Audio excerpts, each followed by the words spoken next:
역대하 20장 1절에서 30절 찬양의 골짜기라는 제목으로 함께 나누려고 합니다. 좀 길지만 우리 함께 봉독했으면 좋겠습니다. 함께 1절부터 쭉 봉독하시겠습니다. 그 후에 모압 자손과 암몬 자손들이 마을 사람들과 함께 와서 여호사밧을 치고자 한지라. 어떤 사람이 와서 여호사밧에게 전하여 이르되 큰 무리가 바다 저쪽 아람에서 왕을 치러 오는데 이제 하사손 다말 곧 엔게디에 있나이다 하니 여호사밧이 두려워하여 여호와께로 낯을 향하여 간구하고 온 유다 백성에게 금식하라 공포하매 유다 사람이 여호와께 도우심을 구하려 하여 유다 모든 성읍에서 모여와서 여호와께 간구하더라. 여호사밧이 여호와의 전 새 뜰 앞에서 유다와 예루살렘의 회중 가운데 서서 이르되 우리 조상들의 하나님 여호와여 주는 하늘에서 하나님이 아니시니이까 이방 사람들의 모든 나라를 다스리지 아니하시나이까 주의 손에 권세와 능력이 있사오니 능히 주와 맞설 사람이 없나이다. 우리 하나님이시여 전에 이 땅 주민을 주의 백성 이스라엘 앞에서 쫓아내시고 그 땅을 주께서 사랑하시는 아브라함의 자손에게 영원히 주지 아니하셨나이까. 그들이 이 땅에 살면서 주의 이름을 위하여 한 성소를 주를 위해 건축하고 이르기를 만일 재앙이나 난리나 견책이나 전염병이나 기근이 우리에게 임하면 주의 이름이 이 성전에 있으니 우리가 이 성전 앞과 주 앞에 서서 이 환난 가운데에서 주께 부르짖은즉 들으시고 구원하시리라 하였나이다. 옛적에 이스라엘이 애굽 땅에서 나올 때에 암몬 자손과 모압 자손과 세일산 사람들을 침노하기를 주께서 용납하지 아니하심으로 이에 돌이켜 그들을 떠나고 멸하지 아니하였거늘 이제 그들이 우리에게 갚는 것을 보옵소서. 그들이 와서 주께서 우리에게 주신 주의 기업에서 우리를 쫓아내고자 하나이다. 우리 하나님이여 그들을 징벌하지 아니하시나이까. 우리를 치러 오는 이 큰 무리를 우리가 대적할 능력이 없고 어떻게 할 줄도 알지 못하옵고 오직 주만 바라보나이다 하고 유다 모든 사람들이 그들의 아내와 자녀와 어린이와 더불어 여호와 앞에 섰더라. 여호와의 영이 회중 가운데에서 레위 사람 야하시엘에게 임하셨으니 그는 아삽 자손 마따냐의 현손이요 여이엘의 증손이요 브나야의 손자요 스가랴의 아들이더라. 야하시엘이 이르되 온 유다와 예루살렘 주민과 여호사밧 왕이여 들을지어다. 여호와께서 이같이 너희에게 말씀하시기를 너희는 이 큰 무리로 말미암아 두려워하거나 놀라지 말라. 이 전쟁은 너희에게 속한 것이 아니요 하나님께 속한 것이니라. 내일 너희는 그들에게로 내려가라.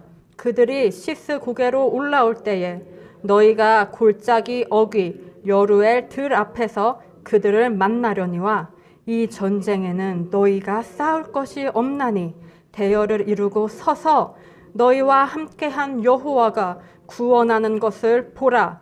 유다와 예루살렘아 너희는 두려워하지 말며 놀라지 말고 내일 그들을 맞서 나가라.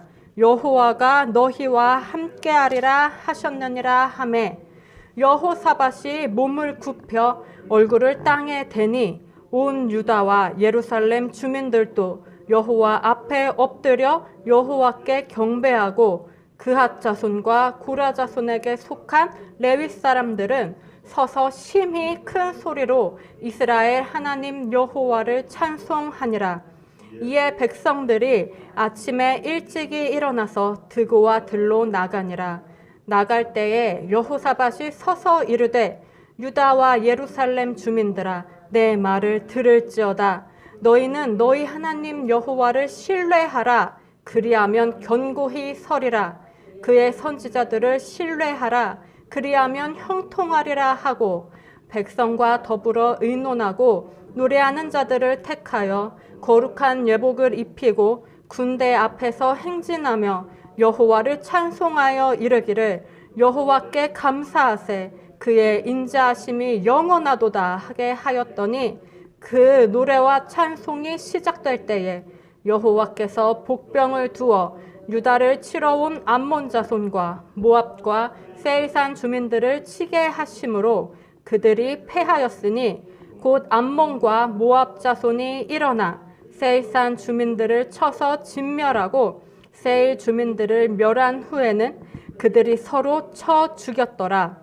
유다 사람이 들 망때에 이르러 그 무리를 본즉 땅에 엎드러진 시체들 뿐이요 한 사람도 피한 자가 없는지라.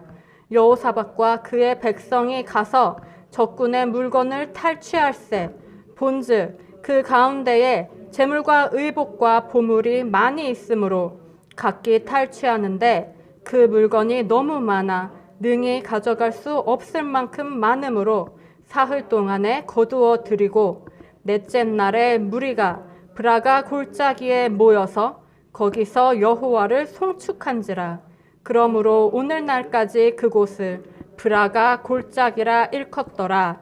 유다와 예루살렘 모든 사람이 다시 여호사밧을 선두로 하여 즐겁게 예루살렘으로 돌아왔으니 이는 여호와께서 그들이 그 적군을 이김으로써 즐거워하게 하셨음이라.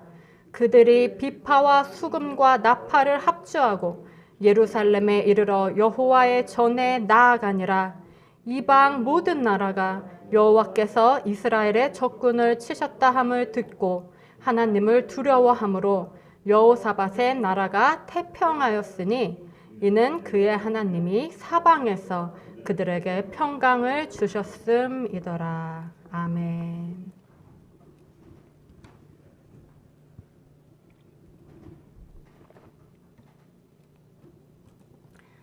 성경에는 특히 열왕기와 역대기에는 위기에 처했을 때 사람이 반응하는 두 가지의 모습이 나타납니다.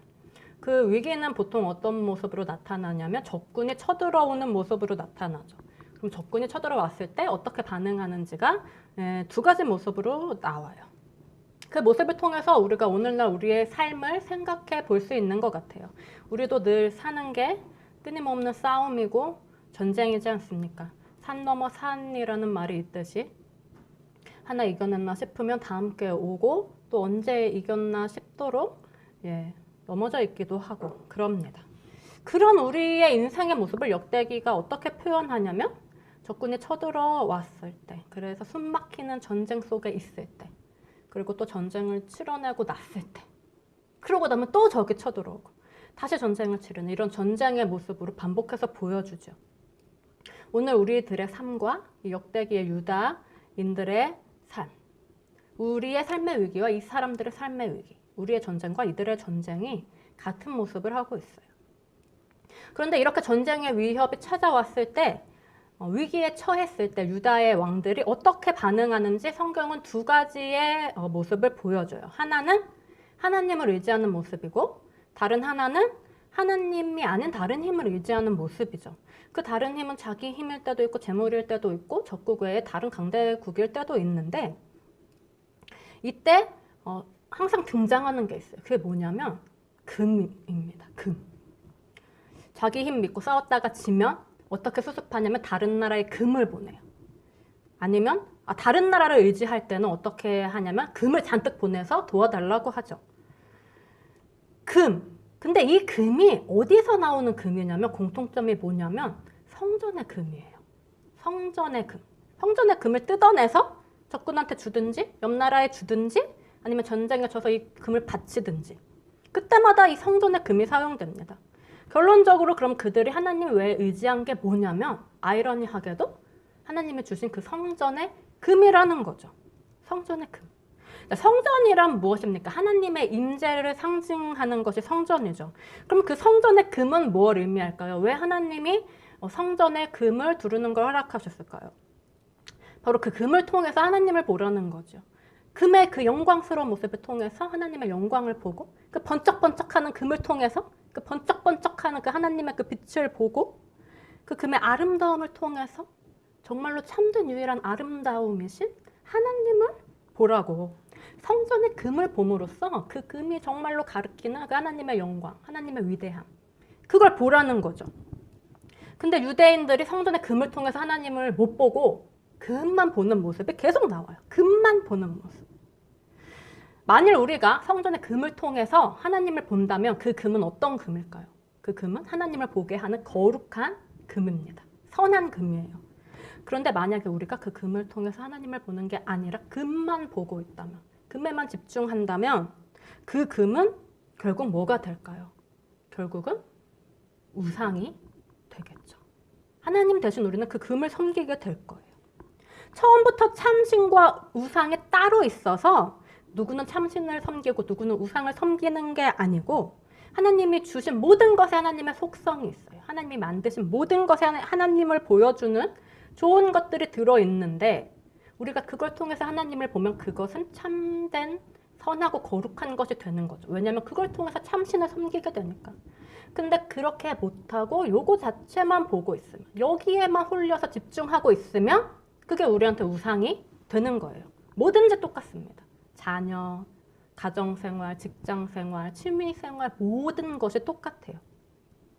예를 들어서 부모 자식 관계는 하나님께서 우리한테 그걸 통해서 부모 대신 아버지이신 하나님과 자녀 대신 우리의 관계를 알 수 있도록 주신 것인데 이걸 우리가 알게 되면 자녀는 거룩한 거죠.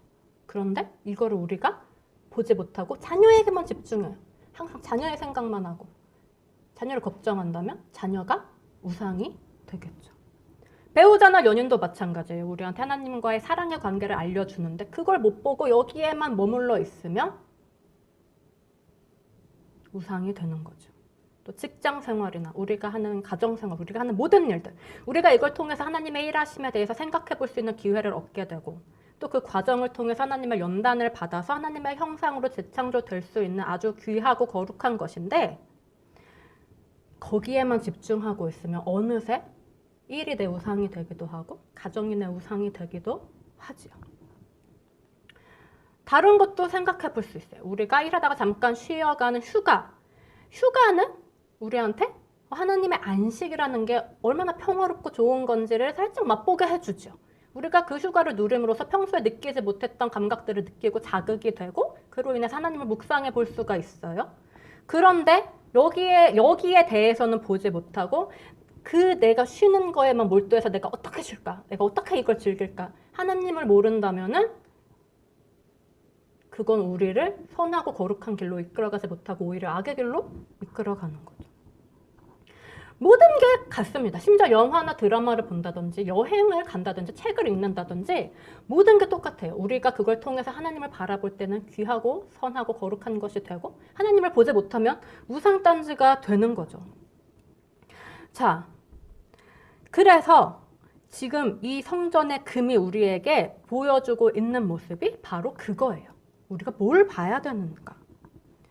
우리는 하나님이 우리한테 주신 것들을 선하고 거룩한 것으로 받아들이고 있는지 아니면 그렇지 못한지 우리가 생각해 볼 기회가 되는 거죠. 유다인들은 이 성전의 금을 보면서 그 금에 현혹됐어요. 금 자체에 의지했어요. 그때는 무조건 전쟁에 패합니다. 무조건 패했어요. 북이스라엘은 그렇지 않죠. 죄악 중에서도 이기는 모습이 나옵니다. 근데 남유다의 유다인들은 달라요. 그게 북이스라엘과 남유다가 우리한테 서로 다른 상황에 있는 다른 단계에 있는 그리스도인들의 모습을 보여주는데 우리가 오늘 보려고 하는 건 남유다예요.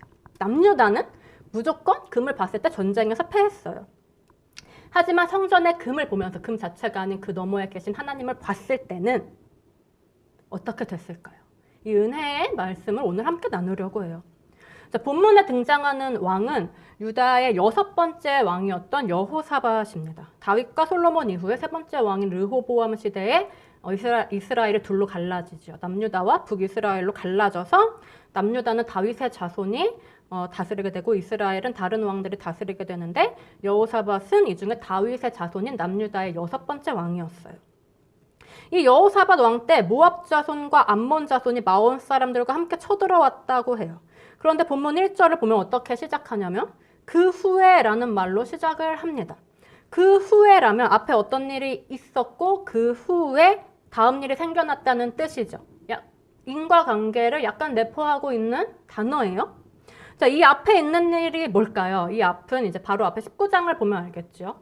19장은 무슨 내용이냐면 여호사밧이 백성들을 하나님께 돌아오게 하고 여호와를 경외하는 재판관을 세우는 일이에요. 자, 이 일에 대해서 성경의 편집자가 제목을 달았어요. 제목은 있는 분도 있고 없는 분도 있을 텐데 제 성경에는 제목이 어떻게 달려있냐면 여호사밧의 개혁이라고 쓰여 있습니다. 여호사밧이 나라를 개혁했다는 거예요. 하나님 앞에서 바로 서려고 신앙적으로 나라를 개혁했다는 거죠. 그런데 이 일을 하니까 그 후에 무슨 일이 벌어졌냐면 적군이 쳐들어왔어요. 아니 뭐라고? 하나님 뜻대로 살려고 하니까 전쟁이 벌어져? 안 되는 거 아니야? 반대로 된 거 아니야? 자, 그런데 이런 약간의 이상한 일이 앞에도 나와요. 여호사밧의 아버지인 아사왕 때도 적군이 쳐들어오는데 그 일 바로 앞에 기록된 일이 뭐냐면 15장의 아사의 종교개혁입니다. 여호와의 제단을 재건하고 우상을 폐하고 하나님만 찾기로 언약하고 그 다음에 나오는 게 적군의 침략이에요. 자, 유다왕의 첫 번째 종교적 개혁, 아사의 개혁, 그 개혁 기록이 있고 뒤에 바로 적군이 침략해요. 두 번째, 여호사밧의 개혁, 앞에 개혁 기록이 있고 뒤에서 바로 침략이 나와요. 세 번째 종교개혁은 우리가 잘 아는 히스기야의 종교개혁이죠. 개혁이 있고 아주 대대적인 개혁을 하죠. 히스기야가 6, 7페이지에 걸쳐서 종교개혁 이야기가 나옵니다.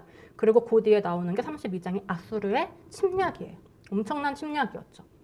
자, 네 번째 종교개혁은 누구죠? 네 번째 요시야죠. 요시야는 정말 완벽에 가까운 개혁을 하죠. 그 다음에 곧바로 나오는 게 35장 20절에 애굽왕 느고가 침략하러 올라옵니다. 유다를 침략하러 오는 건 아니에요. 갈그미스를 치러 가는데 중간에 유다가 걸려 있어요. 그래서 결국 전쟁이 나서 요시야는 여기서 아주 젊은 나이에 죽어버리죠. 40도 안 됐었다고 해요. 39에서 40 정도였다고 하죠.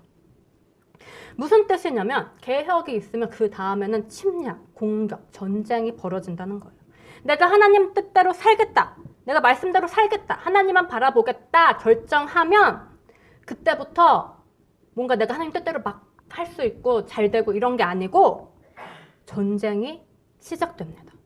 누구와의 전쟁일까요? 세상과의 전쟁이죠. 세상은 뭘까요? 세상은 물론 내 주위 환경도 세상이지만 또 어디 안에도 세상이 있습니까? 내 안에도 세상이 있죠. 내 밖의 세상은 무엇일까요? 어떻게 나를 공격할까요? 믿음 생활 못하게 하려는 여러 가지 환경으로 나를 공격하겠죠. 뭐 직장이나 가족이나 여러 가지 환경들. 요즘 우리를 믿음 생활 못하게 막는 것들이 참 많아요. 딱 떠오르는 게 있으실 거예요. 자, 그럼 이게 이제 외부적으로 내 밖에 있는 세상이 나를 공격하는 거고, 이거 말고 내 안에 있는 세상은 뭘까요? 내 안에서 일어나는 세상의 공격은 내 안에서 나를 믿음만 따라가지 못하게 하는 나의 자아죠. 나의 자아. 내 안에 있는 또 다른 세상이에요. 이걸 우리가 뭐라고 이제 쉽게 말하냐면 옛사람 이렇게 표현을 합니다. 변하고 싶은데 동시에 변하기가 싫은 거예요. 변해야 된다고 생각하는데 또 돌아서면 눈만 감았다 뜨면 지금이 너무 좋아요. 편해. 변하기 싫어요. 옛사람이 죽어야 된다고 생각하는 동시에 그냥 살아있었으면 좋겠어요. 그냥 이대로 살고 싶어요. 살던 대로 사는 게 편해요. 그러니까 뭐가 나쁘지라는 생각이 우리는 끊임없이 들어요. 이걸 성경이 뭐라고 표현하냐면 죽기를 무서워한다 이렇게 표현하죠. 죽기를 무서워함으로 한평생 매여서 종노릇을 한다. 히브리서 2장 15절이죠. 옛사람이 죽어야 한다고 우리가 생각하는 동시에 옛사람이 죽는 걸 두려워해요. 그냥 현재 편안한 상태에 머물러 있고 싶어요. 사실은 그냥 다 내 맘대로 내가 원하는 대로 됐으면 좋겠고 하나님이 그렇게 해주셨으면 좋겠고 원래 생겨먹은 대로 편하게 살고 싶고 우리가 전부 다 그렇습니다. 이렇게 모순으로 가득한 내 안에 있는 이 내 자아들이 바로 다 우리의 적군이에요. 내 속에 있는 이 무수히 많은 나의 옛사람들, 변화를 가로막고 이대로 안주하고 싶은 이 내 옛사람이 변화를 원하는 새 사람이 불쑥 고개를 내밀면 절대로 그냥 놔두지 않죠. 공격이 일어나요. 잘 믿으려고 하면, 하나님을 선택하면, 변화의 사모함이 생기면 바로 공격과 침략이 벌어집니다. 이게 바로 오늘 본문의 내용이에요. 자, 지금 여호사밧이 그래서 이렇게 적군이 쳐들어오는 상황을 맞이했는데 어떻다고 말하고 있습니까? 여호사밧의 반응이 어떠냐면, 뭐 적군이 쳐들어왔어? 아, 난 이제 하나님 뜻대로 살기로 하고 하나님만 의지하는데 저기 쳐들어와? 문제없어. 나한테 하나님이 있다! 하는 게 아니고, 여호사밧의 모습이 어떠냐면 3절을 보면은 뭐라고 말하냐면 두려워했다, 이렇게 말을 합니다. 두려워했어요. 쫄아버렸어요. 움츠러들었어요. 그런데 두려웠기 때문에 어떻게 했습니까? 두려웠기 때문에 하나님께로 얼굴을 향해서 간구합니다. 기도합니다. 그리고 온 유다에 하나님을 의지하라고 공포하죠. 자, 여호사밧의 믿음이 너무 좋아서 두려움이 전혀 없어서 하나님을 의지했다라고 성경은 말하지 않아요. 여호사밧은 두려웠어요. 여호사밧은 믿음이 없었어요. 여호사밧은 너무나 연약하고 힘이 없는 존재였어요. 여호사밧이 얼마나 두려워했는지, 얼마나 연약했는지, 얼마나 힘이 없었는지 12절은 이렇게 말해요. 여호사밧이 이렇게 말을 합니다. 우리를 치러오는 이 큰 무리를 우리가 대적할 능력이 없고 어떻게 할 줄도 알지 못해. 어쩔 줄을 몰라요. 어린아이처럼 어쩔 줄 몰라 하는 여호사밧의 고백이 나와요. 오직 주만 바라보나이다. 왕이 이렇게 말하는 게 쉬울까요? 덜덜 떨고 있는 백성들 앞에서 심지어. 왕인데. 여호사밧의 이 고백이 우리에게 맞는 걸 생각하게 해요. 그리고 이렇게 두려워하고 이렇게 연약하고 이렇게 무능한 게 과연 여호사밧뿐인지, 이렇게 믿음이 없는 게 과연 여호사밧뿐인지 우리의 모습에 많은 위로를 주죠. 만약에 내가 이렇게 여호사밧 같은 존재라는 사실을 알지 못한다면 사실 우리는 아직 자신을 잘 모르고 있는 거죠. 여호사밧은 특별히 연약한 사람이 아닙니다. 특별히 무능하고 두려움 많은 사람이 아니에요. 그저 우리를 대표하는 사람일 뿐이죠. 나 자신을 적나라하게 보여주는 사람이에요. 내 허세와 내 자존심과 내 쓸모없는 자기 믿음과 자기 확신과 긍정적인 사고방식, 이런 모든 무화과 나무 잎사귀들을 다 걷어낸 후에 발견되는 벌거벗은 것과 같은 나 자신의 모습이에요. 자, 이렇게 너무나 힘없고 나약하고 두려워하는 나 자신을 맞닥뜨렸을 때 우리는 무엇을 찾습니까? 무엇을 의지합니까? 바로 이런 때 이 여호사밧과 같이 하나님을 찾을 수 있는 은혜가 우리에게 임하기를 원합니다. 자, 여호사밧이 하나님을 의지했어요. 도대체 뭐가 그로 하여금 하나님을 의지하게 만들었을까요? 뭐가 우리로 하여금 하나님을 의지하게 만들까요? 도대체 뭐가 우리를 하나님 의지하게 만드냐? 여호사밧이 지금 두려움 속에서 기도를 하면서 하나님만 의지하라고 공포를 해요. 그래서 온 유다인들이 예루살렘에 속속속 다 모여들죠. 다 모여들어서 무엇을 구했냐 하면은 4절을 보면은 여호와의 도우심을 구하려고 했대요. 이때 여호사밧이 여호와의 전 앞에서 모든 회중 가운데 서서 하나님께 기도하는데 뭐라고 기도하냐면 6절, 7절을 보면은 이렇게 고백해요. 여호사밧이 이렇게 기도합니다. 이르되 우리 조상들의 하나님 여호와여, 주는 하늘에서 하나님이 아니시니까 이방 사람들의 모든 나라를 다스리지 아니하시니까 주의 손에 권세와 능력이 있어오니 능히 주와 맞설 사람이 없나이다. 우리 하나님이시여, 전에 이 땅 주민의 주의 백성 이스라엘 앞에서 쫓아내시고 그 땅을 주께서 사랑하시는 아브라함의 자손에게 영원히 주지 아니하셨나이까. 여호사밧이 지금 기도하는데 뭐를 고백하는 걸로 시작하냐면 하나님의 능력을 고백하고 그리고 하나님이 전에 주셨던 구원에 대해서 말해요. 이미 우리가 한번 경험했던 하나님의 구원, 그것으로 기도가 시작됩니다. 무슨 뜻입니까? 우리를 하나님을 의지하게 만드는 게 뭐냐면 우리가 이미 경험했던 하나님의 구원이라는 거예요. 지금 이 자리에 수요 예배에 나오시는 성도님들 중에 하나님의 구원을 경험하지 않으신 분은 없으실 거예요. 여러 번 경험했기 때문에 수요 예배에도 나오려는 감동이 마음속에서 생기셨겠죠. 우리는 분명히 각자 각자의 인생 속에서 체험해온 하나님의 구원의 경험이 있어요. 이 경험이 나에게 떠오를 때, 그리고 그 구원을 내가 바라볼 때 우리는 지금 어떤 좌절 가운데 있던지 다시 하나님을 의지할 수 있는 힘을 얻을 수가 있습니다. 나로 하여금 하나님을 의지하게 하는 첫 번째 무엇입니까? 하나님께서 내게 주셨던 구원의 경험이에요. 자, 그 다음에 또 계속 보겠습니다. 여호사밧의 기도 8절에서 9절을 보면 이렇게 기도하죠. 그들은 아브라함의 자손이죠. 이 땅에 살면서 주의 이름을 위하여 한 성소를 주를 위해 건축하고 이르기를 만일 재앙이나 난리나 견책이나 전염병이나 기근이 우리에게 임하면 주의 이름이 이 성전에 있으니 우리가 이 성전 앞과 주 앞에 서서 이 환난 가운데에서 주께 부르짖은즉 들으시고 구원하시리라 하였나이다. 뭐를 지금 여호사밧이 말하냐면은 주님 이렇게 말씀하셨어요. 우리가 여기서 구하면 들으시고 구원하신다고 말씀하셨어요. 뭡니까? 이미 하나님께서 내게 주셨던 말씀. 이미 내가 그분께 받았던 말씀이 있어요. 우리를 지금까지 신앙생활하게 만들어온 주님의 말씀이 있어요. 하나님 그때 분명히 나한테 이렇게 약속하셨잖아요. 이렇게 한다고 하셨잖아요. 그 말씀을 의지함으로 하나님께 다시 또 새롭게 그분을 믿고 의지할 수가 있어요. 그 약속을 왜냐면 내가 신뢰하기 때문에 그 말씀대로 오직 주님께서 하셨던 그 말씀대로 뱉은 말은 결코 땅에 떨어뜨리지 않으시는 하나님 이루어 주시옵소서. 나로 하여금 하나님을 의지하게 하는 두 번째는 뭐냐면 하나님께 내가 받았던 말씀들. 이미 하나님이 나에게 주셨던 말씀들이죠. 우리가 이 말씀들을 또 떠올려 봤으면 좋겠어요. 내가 겪었던 하나님의 구원의 경험을 떠올려 보고 내가 받았던 하나님의 말씀을 떠올려 보고 그래서 그 말씀들이 내 안에서 일하여서 다시 하나님을 의지하게 하는 새로운 구원의 경험 속으로 들어가기를 원합니다.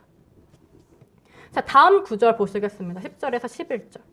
옛적에 이스라엘이 애굽 땅에서 나올 때 암몬 자손과 모압 자손과 세일산 사람들을 침노하기를 주께서 용납하지 아니하심으로 이에 돌이켜 그들을 떠나고 멸하지 아니하였거늘 이제 그들이 우리에게 갚는 것을 보옵소서. 그들이 와서 주께서 우리에게 주신 주의 기업에서 우리를 쫓아내고자 하나이다.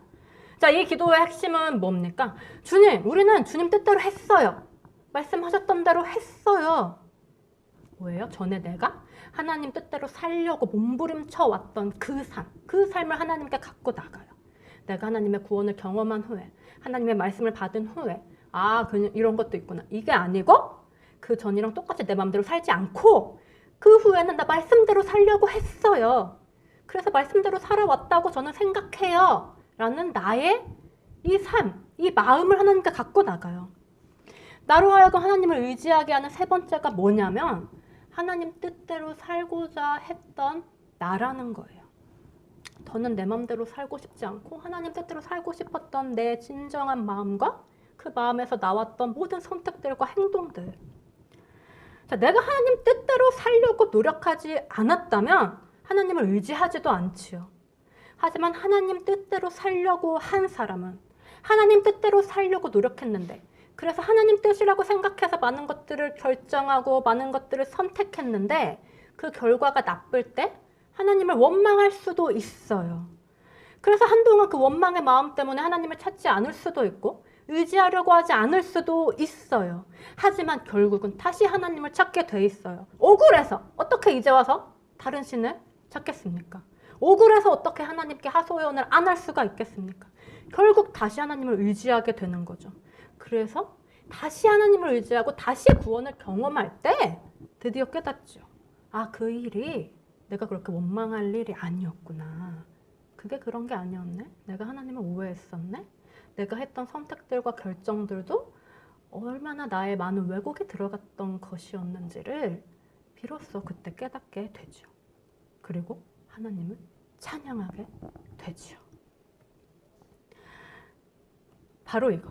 내가 하나님 뜻대로 살고 싶다고 생각했던 나의 진실한 마음 그리고 그렇게 노력했던 나의 삶들이 나를 또 한 번 하나님을 의지하게 만들어요.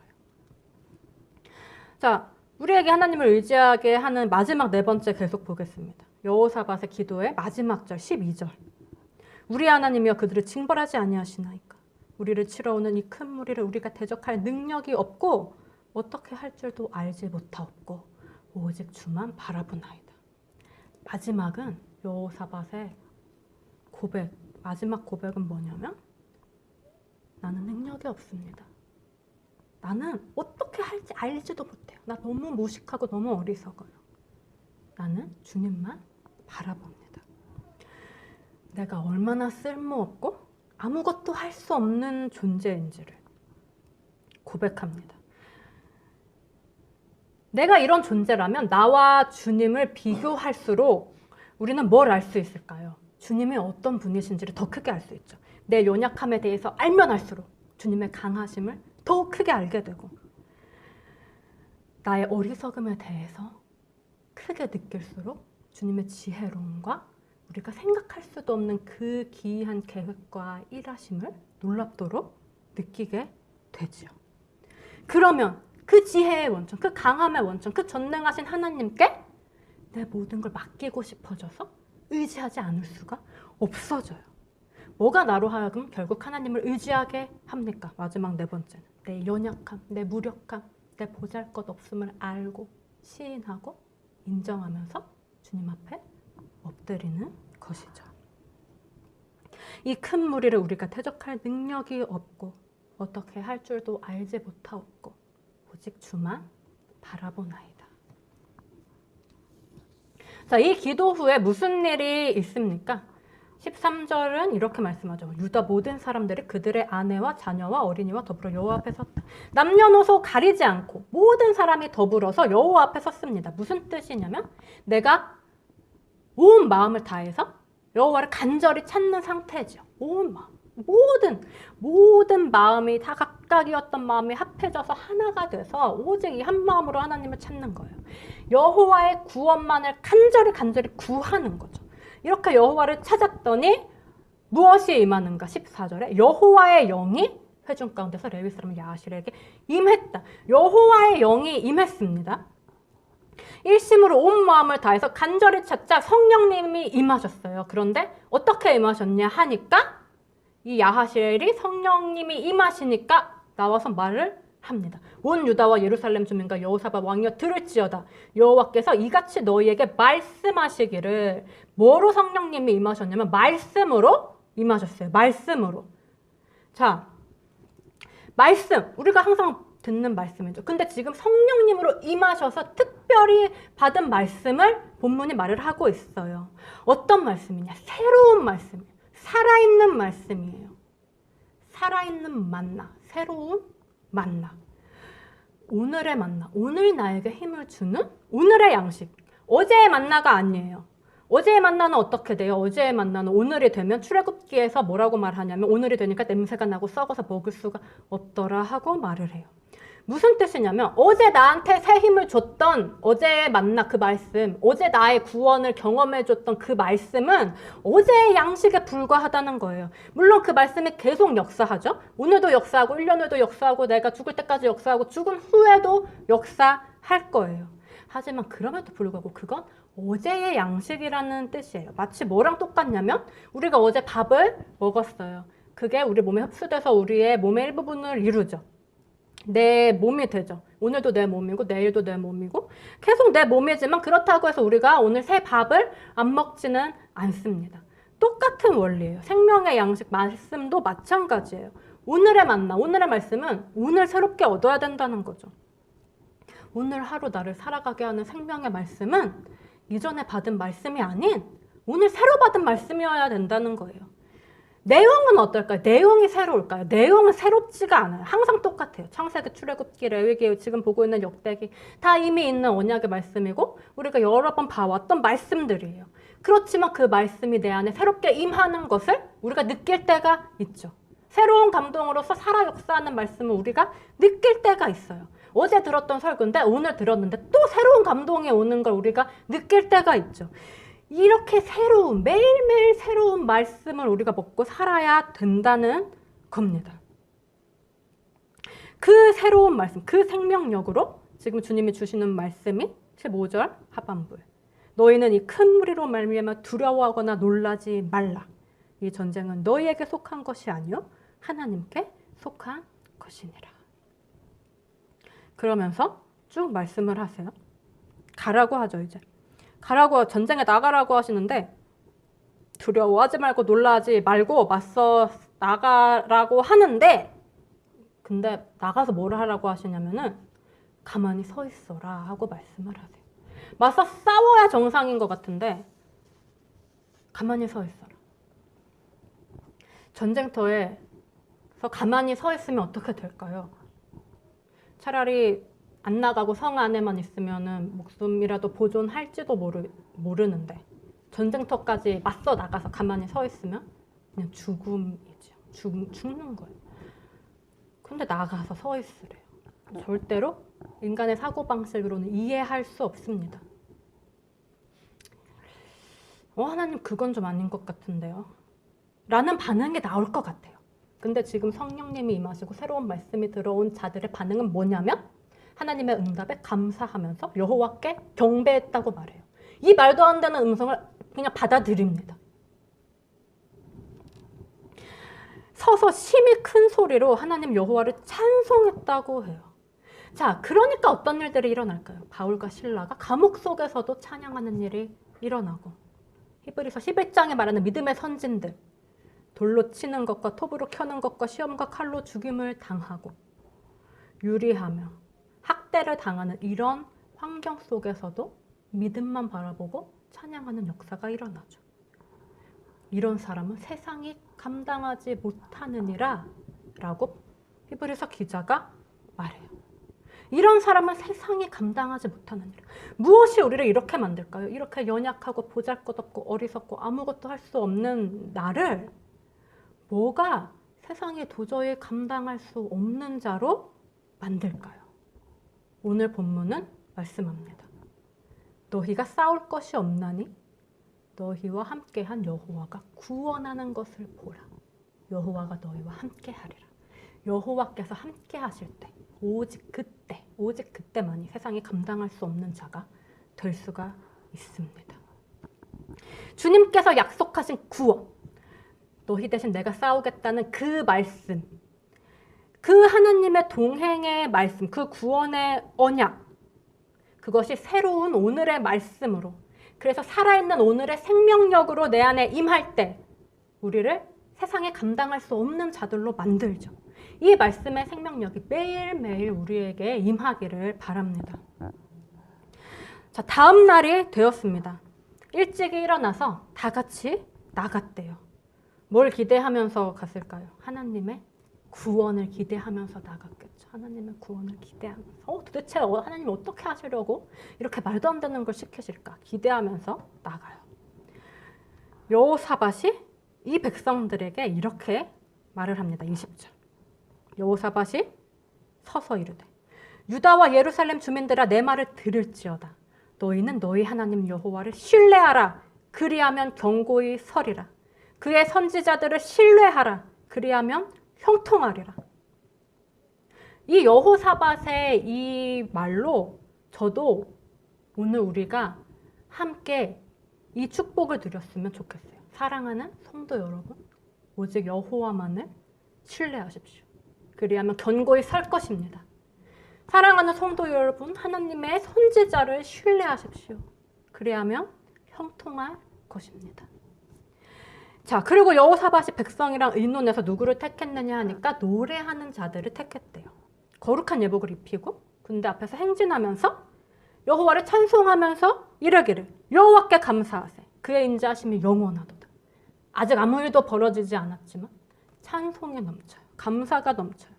이미 하나님의 인자하심을 느끼고 누리고 있어요. 여호와께 감사하세. 그의 인자하심이 영원하도다. 이렇게 오직 여호와 하나님을 찬송했더니 어떤 일이 일어났느냐. 우리 한번 함께 봉독하기를 원합니다. 22절부터 30절까지 우리 함께 봉독하시겠습니다. 그 노래와 찬송이 시작될 때에 여호와께서 복병을 두어 유다를 치러 온 암몬 자손과 모압과 세일산 주민들을 치게 하심으로 그들이 패하였으니 곧 암몬과 모압 자손이 일어나 세일산 주민들을 쳐서 진멸하고 세일 주민들을 멸한 후에는 그들이 서로 쳐 죽였더라. 유다 사람이 들 망대에 이르러 그 무리를 본즉 땅에 엎드러진 시체들 뿐이요 한 사람도 피한 자가 없는지라. 여호사밧과 그의 백성이 가서 적군의 물건을 탈취할세. 본즉 그 가운데 재물과 의복과 보물이 많이 있으므로 각기 탈취하는데 그 물건이 너무 많아 능히 가져갈 수 없을 만큼 많으므로 사흘 동안에 거두어들이고 넷째 날에 무리가 브라가 골짜기에 모여서 거기서 여호와를 송축한지라. 그러므로 오늘날까지 그곳을 브라가 골짜기라 일컫더라. 유다와 예루살렘 모든 사람이 다시 여호사밧을 선두로 하여 즐겁게 예루살렘으로 돌아왔으니 이는 여호와께서 그들이 그 적군을 이김으로써 즐거워하게 하셨음이라. 그들이 비파와 수금과 나팔을 합주하고 예루살렘에 이르러 여호와의 전에 나아가니라. 이방 모든 나라가 여호와께서 이스라엘의 적군을 치셨다 함을 듣고 하나님을 두려워하므로 여호사밧의 나라가 태평하였으니 이는 그의 하나님이 사방에서 그들에게 평강을 주셨음이더라. 아멘. 하나님의 구원을 보았습니다. 더 이상 말이 필요 없고 설명도 필요 없고 감격과 감동을 전할 수 없는 하나님의 큰 구원을 보죠. 자, 전쟁 전에 하나님께서 뭐라고 말씀하셨습니까? 이 전쟁에는 너희가 싸울 것이 없나니 대열을 이루고 서서 너희와 함께한 여호와가 구원하는 것을 보라, 보라, 서서 보라. 보라고 말씀하셨으니까 보여주신 거죠. 그 하나님께서 보여주신 구원을 내 눈으로 직접 봤을 때의 감동. 저절로 뭐가 나올까요? 26절에. 저절로 송축이, 찬양이 나옵니다. 브라가 골짜기의 브라가는 찬양이라는 뜻입니다. 브라가 골짜기는 찬양의 골짜기라는 뜻이에요. 죽음의 골짜기가 되어야 할 곳이 찬양의 골짜기로 변한 거죠. 내가 하나님의 구원을 볼 때, 내가 하나님의 구원을 본 그곳이 바로 찬양의 골짜기가 됨을 본문은 알려주고 있어요. 자, 오늘 본문이 우리에게 말하고 싶은 것은 우리가 하나님의 뜻을 쫓으려 할 때는 마치 강대한 대군이 침략해 오는 것 같은 고통스러운 전쟁이 우리를 동시에 덮쳐온다는 거예요. 하지만 우리가 그 앞에서 성전의 금이 아닌 성전의 금이 가리키는 분, 그 궁극적인 분, 그 하나님, 예수 그리스도를 바라보고 나의 두려움과 연약함을 고백하면서 참된 능력이신 전능하신 예수 그리스도만을 의지할 때, 그래서 오직 그분 앞에 한 마음으로 간절히 구할 때 하나님의 새로운 생명의 말씀이 우리에게 임함을 보여줘요. 그 생명의 말씀은 우리를 가득 채우고 있었던 모든 걱정과 두려움을 내쫓고 그 강력한 빛으로 모든 어두움을 내쫓습니다.